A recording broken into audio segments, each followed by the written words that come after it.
여러분, 2023년 초 대한민국 주식시장을 완전히 뒤집어 놓았던 SM엔터테인먼트 인수전 기억하십니까? 아마 대다수의 분들은 방탄소년단 소속사랑 카카오톡 회사가 엑소 소속사 먹으려고 기싸움했던 그 사건 정도로만 가볍게 생각하실 겁니다. 단, 여기서부터 완전히 틀렸습니다. 이 사건의 진짜 본질은 단순한 엔터사들의 케이팝 파이 나눠 먹기가 절대 아닙니다.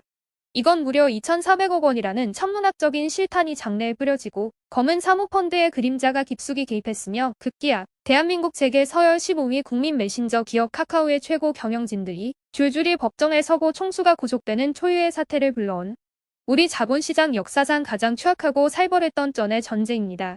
오늘은 저희 PD가 영혼을 갈아 취재해온 심층 빅데이터를 바탕으로 이 거대한 시세조종 혐의 재판의 팩트와 그 이면을 낱낱이 파헤쳐보겠습니다. 사건의 발단은 2023년 2월로 거슬러 올라갑니다. 당시 SM엔터테인먼트의 경영권을 두고 하이브와 카카오는 양보 없는 치킨 게임을 시작합니다. 대한민국 1위 엔터 기업과 1위 모바일 플랫폼 기업이 정면 충돌한 거죠. 평화로웠던 자본시장에 갑자기 메가톤급 폭탄이 떨어집니다. 선빵을 날린 건 하이브였습니다. 하이브가 주당 12만 원이라는 파격적인 가격으로 SM 주식 공개 매수를 공식 선언해버린 겁니다. 공개 매수가 뭐냐고요? 쉽게 말해 동네 마트에서 물건 사듯이 주식을 사는 게 아니라 내가 이 회사 경영권 먹을 테니까 기존 주주들한테 시세보다 비싼 12만 원 쳐줄 테니 다 나한테 파세요. 라고 확성기를 대고 외친 겁니다. 적대적 M&A의 가장 강력하고 무서운 수단이죠. 하이브의 이 한방의 카카오 진영은 말 그대로 발칵 뒤집힙니다. 2023년 2월 14일 사태의 심각성을 인지한 두 그룹의 수장이 전격적으로 만납니다. 바로 방시혁 하이브 의장과 김범수 카카오 창업자의 회동이었습니다. 검찰의 공소사실에 따르면 이 자리에서 방시혁 의장은 김범수 창업자에게 SM 인수전에서 그만 물러나 달라고 명시적으로 요청했다고 합니다. 하지만 김 창업자는 이를 단칼에 거절한 것으로 검찰은 파악하고 있습니다. 양측의 협상은 결렬되었고 이제 남은 건 피 튀기는 전면전뿐이었습니다. 하이브가 제시한 12만 원이라는 벽을 카카오가 과연 어떻게 뚫어낼 것인가? 온 시장에 이목이 쏠린 가운데 바로 다음 날 카카오 내부에서 운명의 회의가 열리게 됩니다. 2월 15일 카카오 투자심의위원회가 열립니다. 그리고 훗날 재판에서 검찰이 범행 승인에 스모킹권이라고 주장하게 될 결정적인 발언이 김범수 창업자의 입에서 나옵니다. 배재현 전 대표 등 핵심 임원들에게 지시한 바로 그 한마디 평화적으로 가져오라입니다. 검찰의 해석은 이렇습니다.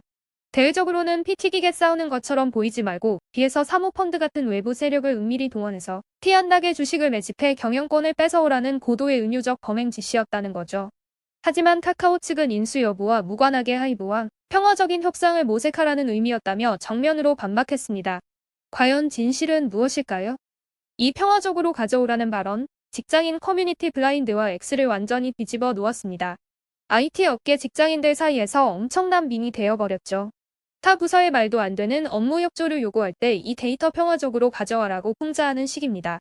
특히 법원에서 이 발언을 카카오 측에 유리하게 해석해주자 한 네티즌이 남긴 촌철살인의 비유가 압권이었습니다. 이건 마치 조직폭력배가 뒤에 깡패 100명을 숨겨놓고 야구바 딸을 든 채 우리 평화롭게 대화로 풀자고 말하는 것과 대체 뭐가 다르냐? 라는 거였죠.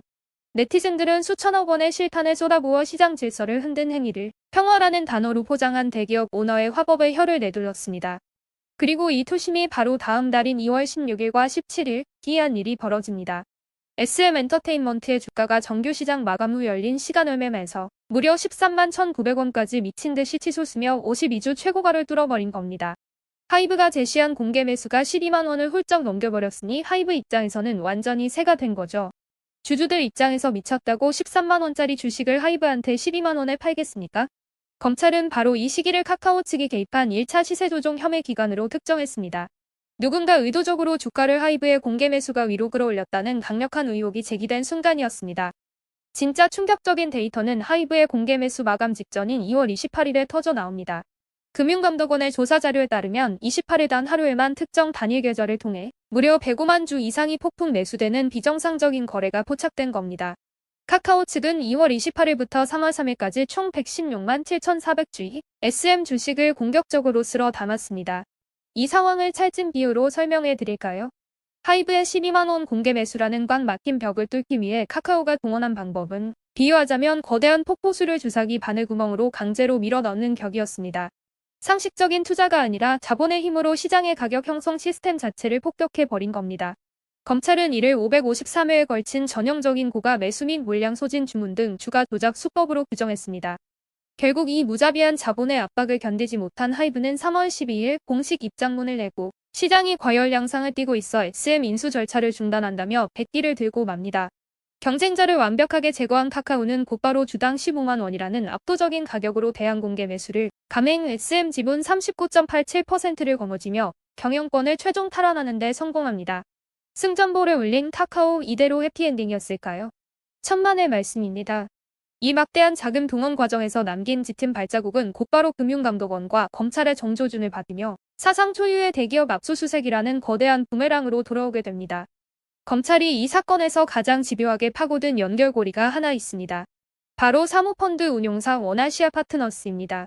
검찰 공소 사실의 핵심은 카카오가 법망을 피하기 위해 원아시아 측의 SM 주식 재매입 보장과 굿즈 사업권 등을 은밀히 약속하고 무려 1,100억 원 규모의 주식 매집을 청탁했다는 의혹입니다. 검찰은 이를 단순한 투자자와 펀드의 관계를 넘어선 경제적 공생관계로 규정했습니다. 카카오 배재현 전 대표가 이 공모를 주도했다는 게 검찰의 판단이었죠. 과연 카카오와 이 사모펀드는 어떤 사이였길래 이런 엄청난 의혹이 제기된 걸까요? 놀랍게도 2023년 기준 원아시아 파트너스가 운용하던 총 8개의 사모펀드 중 무려 6개가 카카오 계열사에 집중적으로 투자되어 있었습니다. 팩트를 볼까요? 바이올렛 1호 펀드는 카카오 VX의 1,000억 원을 텐저린 1호 펀드는 카카오와 제휴 관계인 타이드 스퀘어에 995억 원을 꽂아 넣었습니다. 우연의 일치일까요? 여의도 증권가와 레딧 코리아 블라인드 등에서는 원아시아 파트너스가 사실상 카카오 수뇌부의 지시를 즉각 이행하는 행동 대장 펀드, 즉 카카오의 사병 역할을 한 것 아니냐는 날선 의혹이 파다하게 퍼졌습니다. 물론 원아시아 김태형 사장은 법정에서 독자적인 투자 판단이었다며 공모 혐의를 강하게 부인했습니다. 어디까지나 네티즌들의 추측이지만 타이밍과 액수가 묘한 건 부인할 수 없는 사실입니다. 이 재판의 흐름을 완전히 뒤바꿔버린 결정적 분수령이 등장합니다. 검찰 구속 기소의 1등 공신이자 유일한 직접 증거였던 이준호 전 카카오엔터 투자전략 부문장의 진술 번복 사태입니다. 이전 부문장은 초기 조사 때 김범수 위원장이 시세 조종을 승인했다고 불었다가 재판 과정에서 이를 뒤집어 버립니다. 대체 왜 그랬을까요? 여기서부터 한편의 영화 같은 별건 수사 논란이 터집니다. 검찰이 이전 부문장 아내인 유명 배우 윤정희 씨가 대주주로 있는 바람픽처스라는 드라마 제작사를 카카오가 무려 200억 원에 비싸게 사준 배임 혐의를 포착하고 영장까지 청구하며 탈탈 턴 겁니다. 카카오 변호인단은 즉각 맹공을 퍼부었습니다. 이전 부문장이 자기 아내가 연루된 구속수사 압박을 견디지 못하고 형량 거래를 위해 위선을 겨냥한 허위 진술을 뱉어냈다는 주장이었죠. 증권가 커뮤니티에서는 더 자극적인 루머가 돌았습니다. 카카오 윗선이 이 부문장 아내 회사를 비싸게 사주는 대가로 SM 인수전에서 사모펀드를 동원하는 굳은 일에 총대를 매게 한 거 아니냐. 더 나아가 법정에 와서 카카오 측 거대 법무팀과 모종의 합의를 거쳐 일부러 자기 진술 신빙성을 무너뜨린 거다라는 음모론까지 돌았습니다. 물론 이것은 어디까지나 찌라시와 추측일 뿐입니다만 이 혼란 속에서 1심 법원은 결국 검찰의 증거 수집 과정에 문제가 있다고 판단하게 됩니다. 2024년 7월 23일 결국 증거인멸 및 보주 우려로 김범수 창업자가 전격 구속되는 초유의 사태가 벌어집니다. 대한민국 1위 IT 기업 총수의 구속. 하지만 구속 100일을 만인 10월 31일 보증금 3억 원 등 엄격한 조건을 달고 보석으로 풀려납니다. 그리고 대망의 2025년 10월 21일 1심 선고일. 재판부는 자본시장의 예상을 완전히 뒤엎고 김범수 위원장, 배재현 전 대표 등 카카오 경영진 8명 전원에게 무죄를 선고합니다.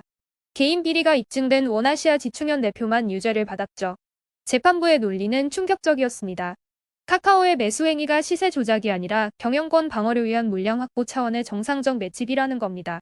게다가 무죄 주문을 낭독한 직후 재판부는 이례적으로 검찰을 향해 이런 별거, 수사 압박 관행은 지양되어야 한다며 공개적인 일침을 달렸습니다. 이 1심 무죄 판결을 지켜본 개미 투자자들의 반응은 어땠을까요?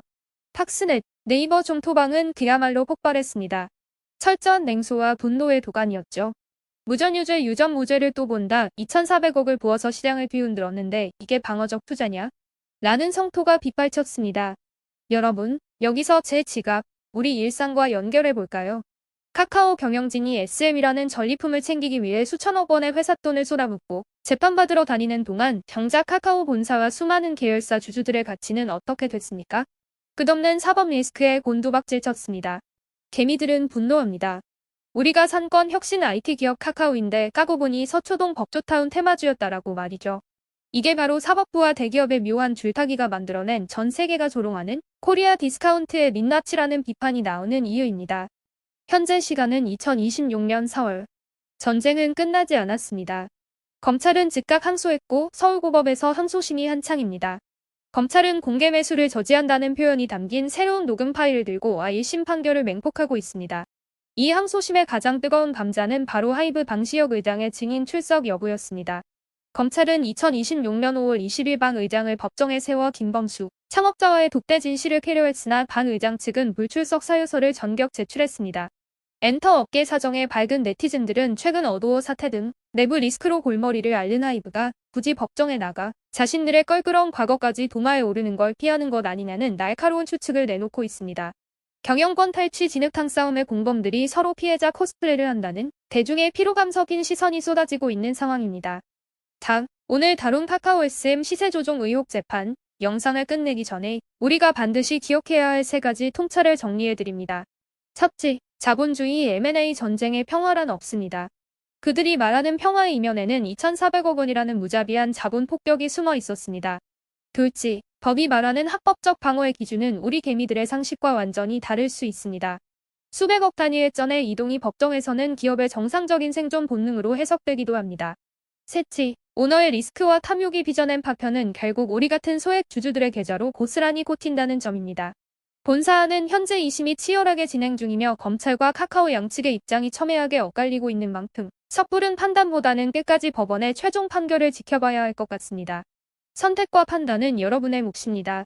지금까지 뭔데뭔데였습니다.